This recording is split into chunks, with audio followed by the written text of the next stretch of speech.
Film की शुरुआत में हम एक सुनसान जगह पर टीवी चलता हुआ देखते हैं, जहां एक टीवी होस्ट एक लड़की का इंटरव्यू ले रही होती है। ये लड़की हाल ही में होने वाले एक मैसेकर यानी एक कत्ले आम में जिंदा बच गई थी। दरअसल कुछ वक्त पहले ही एक कत्ले आम शुरू हो गया था, जिसमें बहुत सारे लोग मारे गए थे। सबको मारने वाला एक जोकर था, एक पागल जोकर जो किसी को भी बगैर किसी वजह के मार दिया करता था। आम तरीके से नहीं, बल्कि काफी बुरी तरह। इस जोकर का नाम था आर्ट दी क्लाउन, जिसे हम आर्ट कहेंगे। अब ये लड़की बच तो गई थी, मगर आर्ट ने इसकी शक्ल का बुरा हाल कर दिया था। उसके चेहरे का हुलिया ही बिगाड़ के रख दिया था। अब जो टीवी हम देख रहे थे जिसमें ये इंटरव्यू चल रहा था, ये आर्ट का था। क्योंकि वो भी ये सब देख रहा था तो वो ठोकर मार कर टीवी को तोड़ देता है, जिसके बाद वो दोबारा से लोगों को मारने के लिए तैयार हो जाता है, जिसके लिए पहले वो अपना जोकर वाला मेकअप करता है और बाद में अपने खतरनाक हथियार उठाता है। टीवी होस्ट इंटरव्यू के बाद अपने दोस्त से फोन पर बातें करने लगती है। वो बता रही थी कि जो लड़की आज आई थी वो बहुत ही बदसूरत थी, उसका ये कहना ही था, तभी उसे अपने पीछे हलचल होती हुई महसूस होती है। वो चेक करने जाती है लेकिन वहाँ पर कोई नहीं था। फिर तभी अचानक से वो इंटरव्यू वाली लड़की आती है और उस होस्ट की आंखों में उंगलियां घुसा कर उसकी आंखें फोड़ देती है। फिर वो उसके चेहरे का हुलिया बिगाड़ कर उसे जान से मार डालती है। उसने ऐसा इसीलिए किया था क्योंकि उस जोकर यानी आर्ट ने जब से उस पर हमला किया था तो वो बिल्कुल पागल हो गई थी। अब हम दो लड़कियों को देखते हैं जो एक दूसरे की काफी अच्छी दोस्त थी। इनमें एक लड़की का नाम तारा होता है। ये एक पार्टी से वापस लौट रही होती है और वो पार्टी थी हैलोवीन पार्टी। तो जाहिर है आज रात है हैलोवीन की रात। हैलोवीन दरअसल एक ऐसा त्योहार है जिसमें लोग अलग अलग तरह के कपड़े और मास्क लगा के फिरते हैं और आर्ट भी हैलोवीन पर ही निकलता है एक के बाद एक शिकार करने के लिए। जब ये दोनों बातें कर रही थी तो आर्ट भी इनके पास से गुजर रहा था, जिसकी नजर इन दोनों पर पड़ जाती है। उसे देख तारा की दोस्त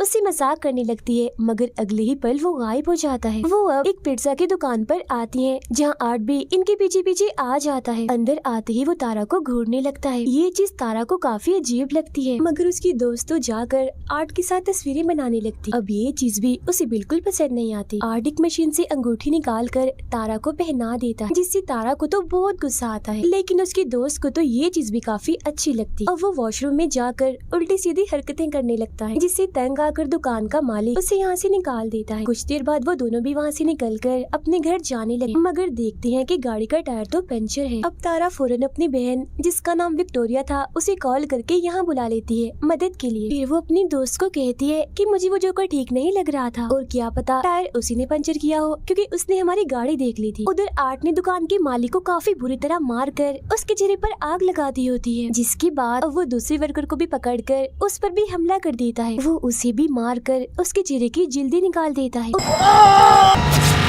उधर तारा को वॉशरूम जाना था, मगर यहाँ आसपास कोई वॉशरूम नहीं था। तब उसकी नजर सामने एक बिल्डिंग पर पड़ती है जहाँ से गार्ड बाहर आता है। तारा उसके पास जाकर यहाँ का वॉशरूम इस्तेमाल करने की इजाजत मांगती है, मगर वो इनकार कर देता है कि मैं यहाँ काम करता हूँ तो मेरी नौकरी खतरे में पड़ सकती है। जिस पर तारा कहती है कि इतनी रात हो गई है, किसी को क्या पता चलेगा कि आपका वॉशरूम इस्तेमाल हुआ है। अब थोड़ा और कहने पर वो मान जाता है और उसे अंदर ले आता है। वो उसे वॉशरूम के पास छोड़कर चला जाता है। गाड़ी में बैठी तारा की दोस्त को खबरों से पता चलता है कि पिज्जा शॉप की मालिक और एक वर्कर की मौत हो गई है और उन्हें मारने वाला एक जोकर जैसा दिखने वाला आदमी है, जिसने अपने हाथ में एक बैग भी पकड़ा हुआ था। अब ये जानकर वो समझ जाती है कि ये काम उसी जोकर आर्ट का है। तभी गाड़ी में तारा आकर बैठ जाती है और जब वो इस सब के बारे में उसे बताने के लिए तारा की तरफ देखती है तो पता चलता है कि ये तारा नहीं बल्कि आर्ट है। तारा जब गाड़ी की तरफ वापस आ रही थी तो उसे एक बच्चे की रोने की आवाज आती है। वो चेक करने जाती है, मगर वहाँ कोई भी नहीं था। तभी अचानक से पीछे एक औरत आ जाती है, जिसे अचानक देखकर तारा घबरा जाती है। औरत ने हाथ में एक गुड़िया पकड़ी हुई थी जिसे वो अपने बेटे कह रही थी। दरअसल इसका ज़हनी तवाज़ुन ठीक नहीं था, ये पागल थी। अब तारा उसी बातों में उलझाकर आगे बढ़ती है, जहाँ एक बार फिर उसका सामना होता है आर्ट दी क्लाउन से, जिसके हाथों पर खून लगा हुआ था और वो एकदम शांत खड़ा था। मगर फिर अगले ही पल वो तारा को डरा देता है तो वो यहाँ से भाग जाती है। भागते भागते वो एक गाड़ी के पीछे आकर छुप जाती है। आर्ट भी उसे ढूंढने के लिए यहाँ आता है, मगर जब वो नहीं मिलती तो वो चला जाता है। तारा को लगता है कि अब सब ठीक है तो वो यहाँ से निकलने लगती है, मगर तभी पीछे से आर्ट उस पर हमला कर देता है और अपने औजार से उस पर कई बार वार करता है। फिर वो उसका गला घोटकर उसे मारने ही वाला था, मगर तभी तारा के हाथ एक नोकदार चीज लग जाती है, जिससे वो आर्ट पर हमला करके यहाँ से भाग जाती। अब यहाँ का दरवाजा बंद था जिसे वो नहीं खोल पाती, इसीलिए वो इधर ही छुप जाती है। तब आर्ट भी यहाँ आता है तो वो कोई चीज फेंक कर उसका उसका ध्यान भटकाती है और दूसरी तरफ भेज देती है। अब वो दोबारा से निकलने की कोशिश करती है तो देखती है कि आर्ट ने तो यहाँ का मेन दरवाजा भी बंद कर दिया है। वो सीढ़ियों के जरिए ऊपर आती है तो सामने एक जगह पर वो गार्ड को खड़ा हुआ पाती है। वो उसे काफी आवाजें लगाती है मगर वो नहीं सुनता क्योंकि उस वक्त वो गाने सुनने में मगन होता है।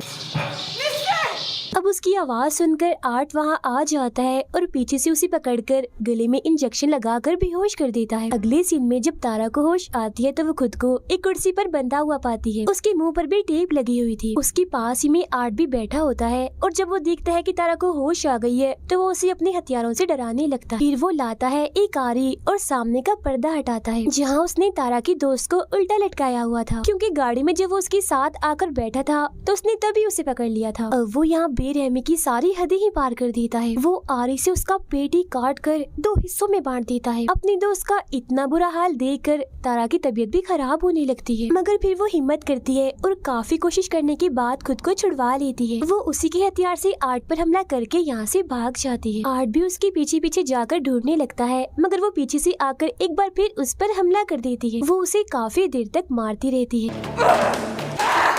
अब जब गेम उल्टी पड़ रही थी यानी तारा उस पर भारी पड़ रही थी तो वो यहाँ पर बेईमानी करता है। वो हाथों से नहीं लड़ता, वो करता है गन का इस्तेमाल। वो गोली पहले उसकी टांग पर मारता है और बाद में उसके चेहरे पर, जिससे वो काफी जख्मी और अधमरी हो गई थी। अब गन में गोलियां खत्म हो गई थी, इसलिए जब वो गोलियां लेने जाता है तो यहाँ उसे तारा का मोबाइल मिलता है जिस पर तारा की बहन विक्टोरिया का मैसेज आया होता है कि मैं बिल्डिंग के बाहर आ गई हूँ। तब आर्ट तारा बन के मैसेज करता है और पीछे के दरवाजे से अंदर आने का कहता है। ऐसा करने के बाद वो तारा की दोस्त की लाश के साथ तस्वीर बनाता है और लाश की हालत का हम बड़ा ही बुरा हाल देखते हैं, पूरी चिरी हुई 2 हिस्सों में बटी हुई। अब वो जाता है तारा के पास और उस पर भी अंधाधुंध गोलियां चलाकर उसे मार डालता है। वो पागल औरत भी यहीं खड़ी हुई थी और उसे ऐसा करता हुआ देख रही थी। ये सब देखकर वो जाती है गार्ड के पास और उसे सारी सूरत हाल समझाने की कोशिश करती है, मगर वो उसकी बातों का यकीन नहीं करता। फिर वो नीचे जाकर किसी को फोन करने लगता है, मगर तभी यहाँ आर्ट आकर हथौड़ी से उस पर हमला कर देता है। पागल औरत देखती है कि उसका बच्चा जो वो गुड़िया थी वो गायब है, मगर अगले ही पल उसे आर्ट दिखता है जिसके हाथ में वो अपने बच्चे को देखती है। वो उसके पास जाकर पूछती है, क्या तुम्हें जरा भी इंसानियत नहीं है, जरा भी ममता नहीं है, तुम्हें बच्चों पर भी रहम नहीं आता? ये कहकर वो आर्ट को अपने साथ लगा लेती है जैसे वो कोई बच्चा हो, और वो भी बिल्कुल ऐसी एक्टिंग करता है जैसे वो सचमुच का बच्चा ही हो।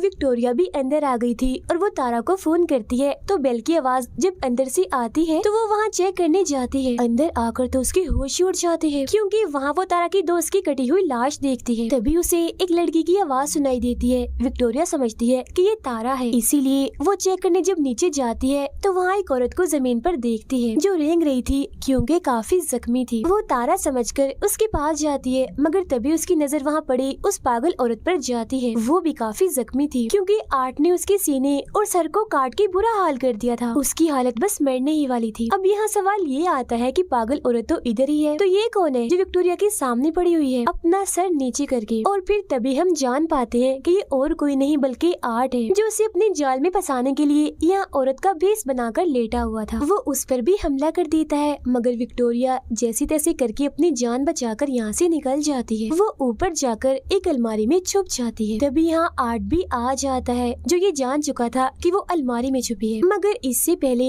वो विक्टोरिया के साथ कुछ करता उसे हॉर्न की आवाज आती है जिसे चेक करने के लिए वो यहाँ से निकल जाता है। बाहर दरअसल आया था उस गार्ड का साथी जिसे अंदर आना था। वो कारपेट हटाता है तो वहाँ चाबी पड़ी हुई थी। तब दरवाजा खोलकर वो अंदर आ जाता है। वहाँ उसे खून के निशान दिखते हैं जो जाहिर है काफी अजीब था, मगर इससे पहले वो कुछ समझ पाता आर्ट पीछे से आकर एक नोकदार चीज से उसके सर पर वार कर देता है। फिर वो उसका गला काट कर धड़ से ही अलग कर देता है। विक्टोरिया यहाँ से निकलने की कोशिश करती है, मगर कोई भी फायदा नहीं होता। वो अपने सामने आर्ट को देखती है जो छोटे बच्चे की साइकिल चला रहा था, मगर अगले ही पल वो यहाँ से गायब हो जाता है और वो साइकिल वहीं पर गिर जाती है। वो उसे बचते हुए यहाँ से निकलने की कोशिश करती है, मगर पीछे से आर्ट आकर उस पर हमला कर देता है। वो शॉपर से उसका दम घोटकर मारने ही वाला था, मगर वो बच जाती है। फिर वो एक नोकदार चीज उठाकर आर्ट के पैर में मारती है और यहाँ से भाग जाती है। वो सीधा आती है अपनी बहन तारा के पास और उसका का इतना बुरा हाल देखकर टूट जाती है और रोने लगती है। वो अभी उधर बैठी ही थी कि तभी यहाँ आर्ट आकर उस पर हमला कर देता है। बार बार वार करके वो उसे काफी मारता है, मगर तभी पीछे से गार्ड आकर आर्ट को मारकर बेहोश कर देता है। जी हाँ, गार्ड, क्योंकि वो अभी जिंदा था। वो विक्टोरिया को लेकर एक कमरे में आता है और पुलिस को इस बारे में बताने लगता है। इस बीच वो देखता है कि विक्टोरिया की हालत काफी खराब है। वो उसे अब इमरजेंसी कमरे की तरफ ले जाने लगता है। तभी यहाँ आर्ट एक बार फिर से आकर गार्ड पर हमला कर देता है। वो पहले सिलेंडर से उसे मारता है और बाद में अपने पैर से उसका चेहरा ही कुचल देता है। अब घबराहट के आलम में विक्टोरिया एक लोहे की पाइप से ताला तोड़ने की कोशिश करती है जो आर्ट ने यहाँ पर लगाए थे। ताला टूट तो जाता है मगर इसका कोई फायदा नहीं था, क्योंकि आर्ट उसके काफी करीब आ गया था और फौरन ही उसे पकड़कर मारने लगता है। मगर तभी विक्टोरिया उसकी आंख में एक चीज घुसाकर यहाँ से भाग जाती है। वो भागकर एक गैराज में आती है, मगर आर्ट इधर भी पहुँच जाता है, लेकिन क्योंकि यहाँ ताला लगा हुआ था इसीलिए वो अंदर नहीं आ पाता। अब इतनी ही देर में पुलिस भी यहाँ पहुँच चुकी थी, लेकिन इससे पहले विक्टोरिया पुलिस के पास जाती आर्ट गाड़ी से गैराज का दरवाजा तोड़कर अंदर घुस आता है। अब क्योंकि वो गाड़ी से टकरा गई थी इसीलिए बेहोश होकर नीचे गिर जाती है। फिर जब तक पुलिस यहाँ आती है तो तब आर्ट विक्टोरिया का चेहरा नोच नोच कर खा रहा था। अब पुलिस आर्ट को सरेंडर यानी हथियार डालने का बोलती है, मगर वो अपने मुँह में गन रखकर खुद को ही गोली मार लेता है। अब पुलिस को पता चलता है कि विक्टोरिया मरी नहीं है, बल्कि अभी वो जिंदा है, बस काफी जख्मी है। इसके बाद सबकी लाशों को हॉस्पिटल ले जाया जाता है और जब डॉक्टर आर्ट की लाश को देखता है तो उसे काफी अजीब लग रहा था, क्योंकि मरने के बाद भी वो मुस्कुरा रहा था। तभी यहाँ बिजली खराब होने लगती है और आर्ट उठ जाता है, उस डॉक्टर को गले से पकड़ लेता है, क्योंकि वो मरा नहीं था बल्कि जिंदा था। इसका मतलब यही था कि अब वो लोगों को मारने का सिलसिला अब इस हॉस्पिटल से करेगा। अब कुछ वक्त गुजरता है और हम विक्टोरिया को देखते हैं, जो आखिरकार आर्ट का शिकार होने से बच गई। कल उसे इंटरव्यू के लिए भी जाना है और उन्हीं बाद हम उसका चेहरा देखते हैं जो काफी भयानक दिख रहा था, जो बिल्कुल वैसा दिख रहा था जैसा इंटरव्यू वाली लड़की का था। अब यहाँ ये राज खुलता है कि विक्टोरिया ही असल में वो लड़की है जो शुरुआत में इंटरव्यू दे रही थी, जिसके बारे में कहा था कि एक मैसे घर में बची है और एक जोकर ने ही सभी को मारा था। अब यहाँ सवाल ये उठता है कि आर्ट ने अपने सर पर गोली मारी थी मगर वो नहीं मरा, आखिर क्यों? क्योंकि दरअसल अभी तक जितने भी लोगों ने उसे मारने की कोशिश की उन सबको ही मौत के घाट उतरना पड़ा। अब यहाँ ये चीज क्लियर नहीं हुई कि क्या उसे मारा जा सकता है या नहीं। हो सकता है कि उसे मारा जा भी सकता हो। तो अब ये जानने के लिए हम आगे बढ़ते, जहाँ हम आर्ट को उसी हॉस्पिटल में देखते हैं जब उसने डॉक्टर को पकड़ लिया था। वो डॉक्टर को मारकर काफी जख्मी कर देता है और लगातार उसके पीछे पड़ा हुआ था। डॉक्टर खून में लथपथ था और वो रेंगता हुआ बाहर आता है और पुलिस को कॉल कर देता है, मगर उस बेचारे की तो आवाज ही नहीं निकलती, क्योंकि आर्ट ने उसके गले पर वार किया था। उसे और दर्द देने के लिए वो उसकी आंख निकाल कर पहले उसके साथ खेलता है और बाद में उसे अपनी फूटी हुई आंख की जगह लगा लेता है। अब वो उसे और मारता है और आखिरकार उसका सर ही चीर कर उसे बड़ी भयानक मौत देता है। अब वो जाता है एक लॉन्ड्री में, जहाँ एक आदमी सो रहा था। वो अपने कपड़े धोने के लिए मशीन में डालता है और फिर तभी यहाँ वो एक अजीब सी बच्ची को देखता है जो बिल्कुल उसकी तरह ही पागल और हद से ज्यादा अजीब थी। बिल्कुल आर्ट जैसी ही हरकतें कर रही थी और तो उसने अपना मेकअप भी आर्ट जैसा ही किया हुआ था। दोनों एक दूसरे को देखकर काफी खुश हो जाते हैं और साथ में खेलने लगते हैं। तभी वो आदमी जाग जाता है और देखता है कि आर्ट अकेला ही तालियां बजा रहा है, मतलब कि वो बच्ची सिर्फ आर्ट को ही दिखाई दे रही। अब आर्ट अपने कपड़े पहनकर यहाँ से जाने लगता है, जहाँ उसने उस आदमी को भी मार दिया होता है, उसके सर में चाकू घुसाकर। इसके बाद हमें दिखाई जाती है एक लड़की जिसका नाम सियाना है। वो अपने लिए एक खास किस्म का परियों वाला सूट बना रही थी, क्योंकि कल ही है हेलोवीन। अब सियाना अपने मोम और भाई के साथ खाना खा रही थी, जहाँ उसका भाई कहता है कि मैं कल हेलोवीन में आर्ट जैसे कपड़े पहनूंगा, जिस पर सियाना और उसकी मोम मना कर देती है कि नहीं, आर्ट अच्छा जोकर नहीं है। उसने पिछले साल 9 से 10 लोगों की जान ली थी बड़ी बेरहमी से। खाना खाने के बाद सियाना अपनी मोम से अपने भाई के बारे में बात कर रही होती है कि वो काफी अजीब होता जा रहा है। He was looking up serial killers. साथ ही इनकी बातों से हमें पता चलता है कि सियाना के डैड अब नहीं रहे। सियाना का भाई इंटरनेट पर आर्ट के बारे में सर्च कर रहा था और जितने लोगों को उसने मारा था वो सबके बारे में बड़े गौर से पढ़ रहा था। इसके बाद वो अपनी बहन सियाना के पास आता है और पूछता है कि क्या वो जोकर आर्ट अभी होगा, क्योंकि उसकी लाश नहीं मिली थी। जिस पर वो कहती है आर्ट मर चुका है और अगर ना भी मरा हुआ तो कम से कम वो यहाँ नहीं आएगा। इसके बाद सियाना एक टीवी शो देखते देखते सो जाती है, जहाँ वो जैसे सपना देखती है तो फौरन ही वो उस टीवी शो में पहुँच जाती है। इधर वो भी किसी बच्चे की तरह ही बनी हुई थी और उसके साथ वाले सारे बच्चे काफी एंजॉय कर रहे थे। यहाँ एक बच्चा आर्ट क्रिस्पीज नाम की एक चीज खा रहा था, जो कोई खाने के लायक चीज नहीं थी, बल्कि उसमें डाले हुए थे टूटे कांच के टुकड़े, प्लेट्स और कीड़े मकोड़े। फौरन ही वहाँ पर आ जाता है आर्ट दी क्लाउन और सबको गिफ्ट देने लगता है, लेकिन वो सियाना को बड़ी ही गंदी चीज देता है, एक बर्तन जिसमें धड़कते हुए दिल के साथ कुछ सांप और गोश्त था, जिसे देखकर उसे काफी बुरा लगता है। फिर वो अपने बैग से बंदूक निकाल कर अंधाधुंध गोलियां चलाकर सभी बच्चों को मार देता है।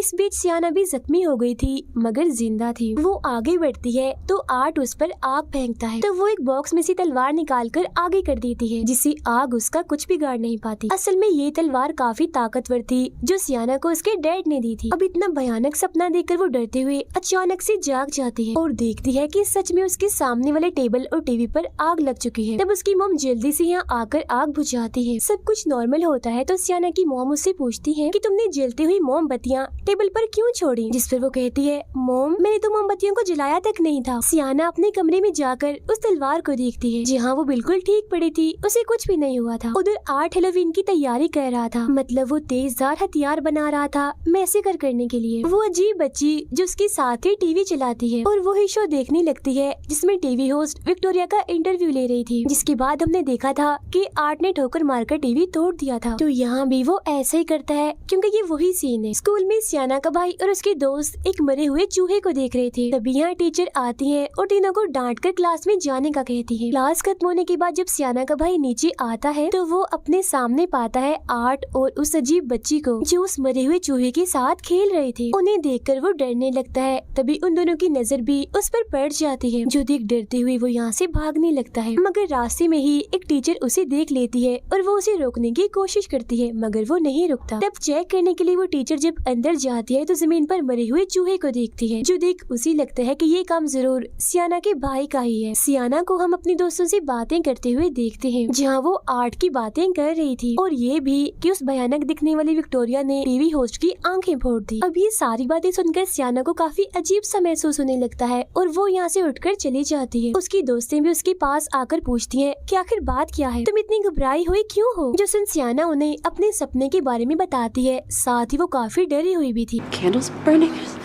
अगले दिन वो अपने दोस्त के साथ हेलोवीन की शॉपिंग करने चली जाती है। उसकी दोस्त को कॉल आ जाती है, जो सुनने वो बाहर चली गई थी। तब बदकिस्मती से वहाँ आ जाता है आर्ट दी क्लाउन। तब सियाना उसे बचते हुए ऊपर चली जाती है और कुछ खरीदने की एक्टिंग करने लगती है, लेकिन मुसीबत, वो अपना बैग तो नीचे ही भूल गई थी जिसमें पैसे रखे थे। तब पलक झपकते ही आर्ट उसका बैग लेकर आता है तो वो पैसे देती है, लेकिन यहाँ आर्ट उसे परेशान करने का, तंग करने का कोई मौका नहीं छोड़ता। मगर सियाना अभी भी इस सोच में है कि ये सच में आर्ट ही है या कोई उसके साथ मजाक कर रहा है। पर इसके बाद वो यहाँ से चली जाती है। उसके जाते ही आर्ट दुकान बंद कर देता है, मतलब वो टैग जिस पर दुकान खुली लिखा था वो उसे पलटकर बंद की तरफ कर देता है। इसके बाद वो अपने लिए एक छोटा सा बाजा खरीदता है, मगर पैसे देने की बजाय वो अपने हथियार बाहर निकालने लगता है, जो देख दुकानदार को गुस्सा आ जाता है और वो आर्ट को बातें सुनाने लगता है। तब उसका मुंह बंद करने के लिए आर्ट पहले उसके सर पर बोतल से मारता है और बाद में उसकी आंख में एक मोटी चीज घुसा देता है। इस सबसे भी जब उसका दिल नहीं भरता तो पहले वो बड़े सी चाकू से उसके सर पर वार करता है और बाद में उसके गले पर मारकर जिस्म से ही अलग कर देता है। उधर सियाना जब घर आती है तो उसका भाई उसे आर्ट के बारे में बताता है कि आज मैंने उसे अपने स्कूल में देखा। वो सियाना को अपने डैड की एक किताब दिखाता है जिसमें उस बच्ची की खबर छिपी हुई थी कि 10 साल पहले ही उसकी मौत हो गई थी। उसमें आर्ट की ड्राइंग के अलावा उन सब की भी थी जो उस मैसेकर में मारे गए थे, और इन सब के अलावा एक लड़की की भी ड्राइंग थी जिसने परियों जैसे कपड़े पहने हुए थे और हाथ में आर्ट का सर पकड़ा हुआ था। उसका भाई सियाना को कहता है कि यही वो लड़की है जो आर्ट को मारेगी और मुझे यकीन है कि ये और कोई नहीं बल्कि आप ही हो। मगर सियाना उसकी बातों को यकीन नहीं करती। सियाना की दोस्त जब अपने घर से बाहर आती है तो अपने घर के सामने एक वैन खड़ी हुई देखती है जिसमें वही अजीब बच्ची बैठी हुई थी। उसे अजीब लगता है, इसीलिए वो दोबारा से अंदर आ जाती है। कुछ देर बाद आर्ट दरवाजे पर दस्तक देता है और सियाना की दोस्त के बाहर आने पर उससे कहता है कि हेलोवीन की खुशी में मुझे कुछ खाने को दो। वो कहती है कि खाने की चीजें सिर्फ बच्चों के लिए होती है, बड़ों को कुछ नहीं मिलता। ये कहकर वो दरवाजा बंद कर देती है। मगर जब दोबारा आर्ट दरवाजे पर दस्तक देता है तो तंग आकर वो उसे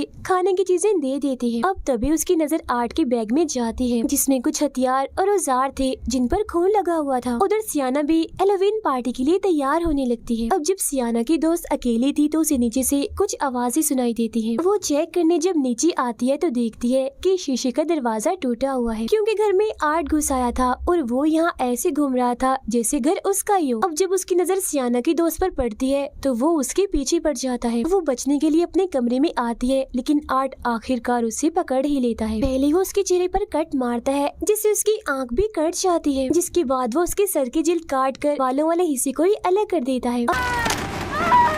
अब बेरहमी उसकी हद से बढ़ जाती है क्योंकि वो चाकू से उसकी पीठ को काफी गहरा काट देता है। वो फिर उसकी बाजू ही उसके जिस्म से अलग कर देता है। अभी भी उसका दिल नहीं भरता तो वो अपने हाथों से ही उसके चेहरे की स्किन नोच नोच कर अलग कर देता है। वो उसका बहुत बुरा हाल कर देता है, काफी खून बह रहा था उसका। कुछ वक्त के बाद जब उसकी मॉम घर आती है तो वो ऊपर आकर बड़ा ही भयानक नजारा देखती है कि पूरा कमरा खून से भरा पड़ा है और वो खून है उनकी बेटी का, जहाँ अब आर्ट उसके बचे हुए जिस्म की चीर फाड़ कर रहा था। उसका बहुत ही बुरा हाल था मगर हैरत कि वो अभी भी जिंदा थी। इसके बाद वो उसकी मॉम को भी काफी बुरी तरह से मार देता है। फिर जब बच्चे हैलोवीन की चीज लेने आते हैं तो वो बच्चों को उस लड़की की मॉम के सर में कैंडीज रख कर देता है। बच्चे कुछ भी समझ नहीं पाते, उन्हें ये नकली सर लगता है और वो यहाँ से चले जाते हैं। उधर हैलोवीन पार्टी में सियाना को अपनी दोस्त की फिक्र हो रही थी क्योंकि अभी तक वो पार्टी में नहीं आई थी, जबकि उसके बाकी दोस्त पार्टी में आ गए थे और अब वो डांस करने लगते हैं और काफी मजे कर रहे थे।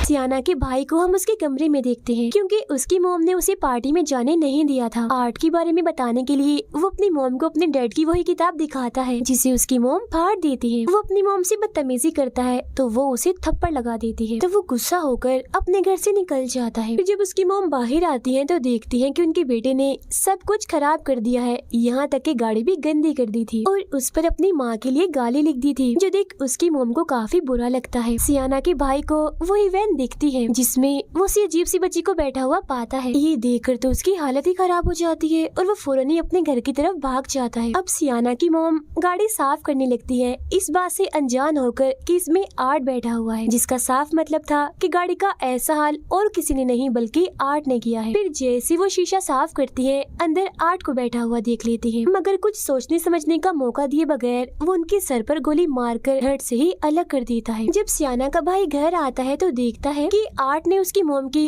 बड़ी बुरी हालत कर दी है, उनके चेहरे का हुलिया ही बिगाड़ दिया है। जिसके बाद आर्ट सियाना के भाई को भी पकड़कर बेहोश कर देता है और अपने साथ ले जाता है। पार्टी में डांस करते करते सियाना को वही अजीब बच्ची दिखती है जो उसे ही घूर रही थी, जो देख उसकी हालत खराब हो जाती है। वो काफी डर गई थी। इस वजह से सियाना के साथ साथ उसके दोस्तों को भी पार्टी छोड़कर यहाँ से जाना पड़ता है। सब नॉर्मल होने के बाद जब सियाना गाड़ी में बैठी थी तो उसके पास उसके भाई की कॉल आती है जो कहता है कि मैं एक पार्क में हूँ, मुझे तुम्हारी मदद चाहिए, तुम जल्दी से आ जाओ इधर। ये असल में और कोई नहीं बल्कि वही अजीब बच्ची थी क्योंकि सियाना का भाई तो बेहोश था और वो आर्ट के साथ ही थी। वो तो बस आवाज बदलकर सियाना से बात कर रही थी। कुछ वक्त के बाद वो लोग उस पार्क के पास पहुंच जाते हैं जहाँ सियाना अपने भाई को ढूंढने के लिए अंदर जाती है। तभी उसे अपने भाई का मैसेज आता है कि मैं टेरिफायर में फंस चुका हूँ, यानी एक भूत बंगले में। तब उसे ढूंढने के लिए सियाना अंदर जाती है। गाड़ी में सियाना का दोस्त किसी वजह से बाहर आता है मगर तभी आर्ट उसे चाकू घुसाकर मार देता है। फिर वो उसके दोस्त को भी पकड़कर अपने साथ ले जाने लगता है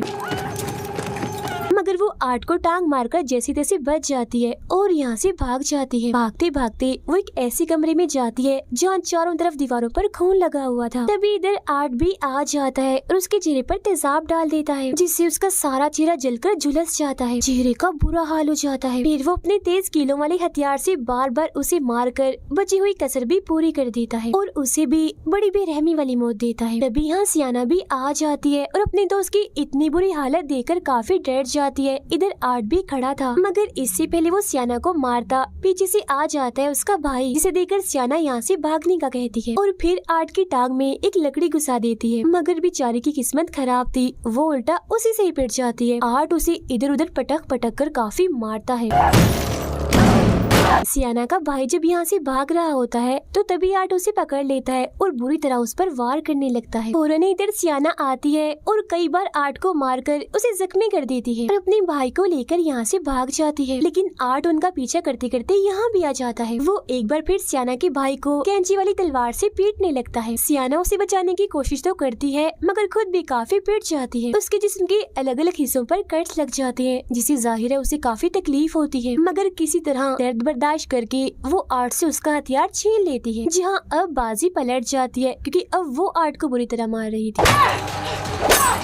फिर वो उसके सर में एक पाइप घुसाकर बुरा हाल कर देती है, लेकिन अगले ही पल वो उठता है और सियाना को पकड़ लेता है। वो उसे मारने ही वाला था मगर सियाना का भाई उसकी गन निकालकर आर्ट को ही गोली मार देता है। तभी यहाँ वो बच्ची सियाना की मोम के रूप में आती है और उसकी आंखें बंद करके ये दिखाती है कि तुम्हारी मोम भी मारी गई है। जो देख सियाना की बची हुई हिम्मत भी खत्म होने लगती है। फिर वो देखती है कि उसका भाई यहाँ नहीं है। फिर वो अपने भाई को ढूंढती है तो पता चलता है कि आर्ट उसे एक अलग ही जगह पर ले आया। अब जैसे ही सियाना आर्ट के पास आती है तो वो उसे धक्का देकर नीचे बेसमेंट जैसी जगह पर गिरा देता है, लेकिन वो मरती नहीं, बच जाती है। तभी उसे नीचे एक जगह से कोई आवाज़ें लगाने लगता है। इतनी ही देर में आर्ट उसके बहुत ही पास आके खड़ा हो जाता है और उसी जादुई तलवार से जो उसके डैड ने उसे दी थी सियाना को मारकर नीचे गिरा देता है। अब की बार सियाना एक शो में आके गिरी थी मगर वो एक शीशे की बॉक्स में बंद थी जिसमें पानी भरा हुआ था। वो यहाँ से निकलने की काफी कोशिश करती है मगर नहीं निकल पाती और मर जाती है। उधर आर्ट सियाना के भाई को खाने लगता है मगर जैसे उसका भाई चिल्लाता है